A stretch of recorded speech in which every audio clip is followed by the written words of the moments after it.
Hello, my name is Nemanja Radivojevic and this is my journey with Johnson Electric. My story with Johnson Electric began in 2016 as a part of first generation of dual education in cooperation with technical faculties in Niš. For the first time, theory becomes reality, and working with the real equipment shaped my understanding of engineering in a way no classroom could.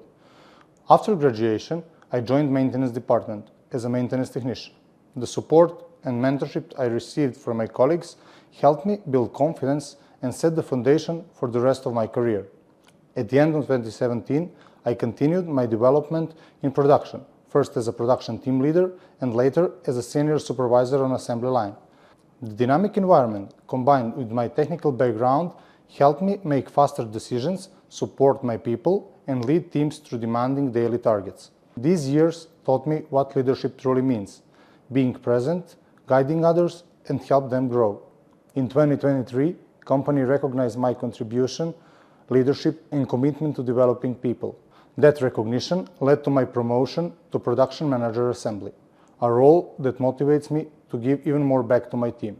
I'm grateful for every opportunity to learn, develop, and be mentored. And today, my goal is to pass that forward, to support my team the way I was supported, and to help people feel proud of work we do together. Because behind every result stand our people, and I'm proud to be part of that story.